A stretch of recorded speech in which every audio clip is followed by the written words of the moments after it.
Hello guys, જય શ્રી કૃષ્ણ. કેમ છો બધા? તમે બધા મજામાં હશો અને તમારા બધાનું સ્વાગત છે મારી ચેનલમાં. ભાઈ આજે તો ઘણા દિવસે આપણે બ્લોગ ચાલુ કર્યો છે, કારણ કે હમણાં તો બ્લોગ ચાલુ થોડાક દિવસ બંધ જ હતું, તો આપણે કન્ટિન્યુ કરશું અને રોજ મળશું. તો ચલો પહેલાં ઠાકોરજીને દર્શન કરી લઈએ.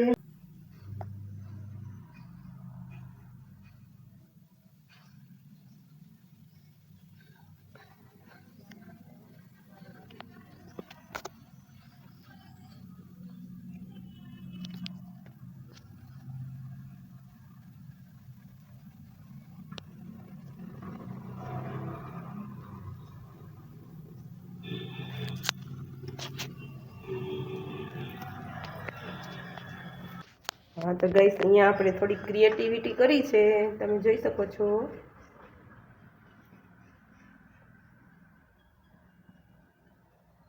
કોર્નર સજાવી દીધું છે, તો કેવું લાગે છે કોમેન્ટ કરજો. આજે આપણે આ પર્સ બનાવ્યું છે.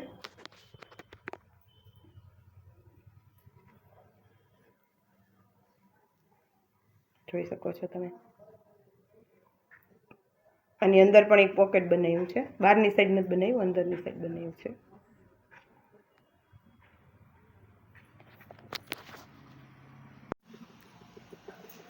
હા તો ગાઈસ, તમે જોઈ શકો છો. જુઓ, આપણું આ પર્સ પણ તૈયાર થઈ ગયું. એક આપણે પેલું બ્લુ બનાવ્યું હતું, જે તમને સવારે બતાવ્યું, અને એક આ, બરાબર. મસ્ત છે. આમાં મેં અંદર પોકેટ નથી બનાવ્યું, એમને જ કર્યું છે.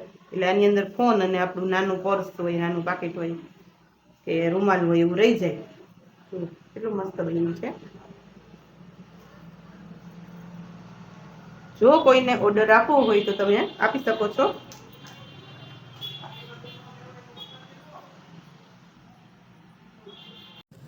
હેલો ગાઈસ, તમે જોઈ શકો છો. જુઓ, આપણે આ એક પર્સ બનાવ્યું છે, જોઈ શકો છો તમે.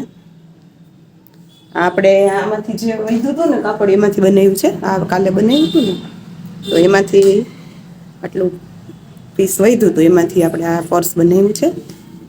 તો કોમેન્ટ કરજો તમને કેવું લાગ્યું. અહીંયા એક પોકેટ છે, જેમાં આપણે ફોન ને એવું રહી જાય, અને આ આપણે બનાવ્યું છે ચેનવાળું ખાનું. તો આની અંદર આપણે પૈસા ને નાનું પાકીટ હોય તો તે પણ રહે, કોઈ જરૂરી કાગળ હોય તે પણ રહે.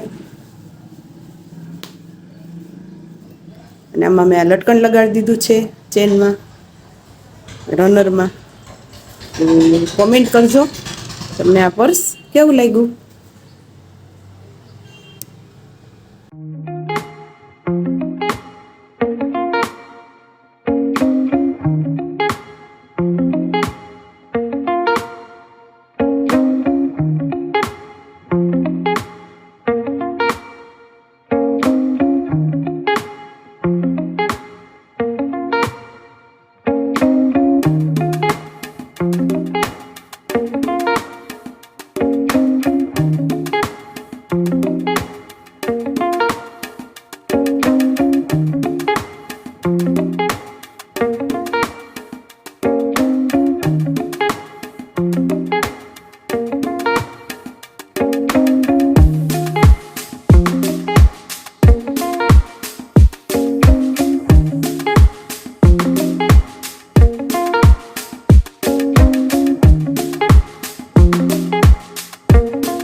તો ગાઈસ, આજના વિડીયોને આપણે અહીંયા જ એન્ડ આપીએ. મળીએ નેક્સ્ટ બ્લોગમાં.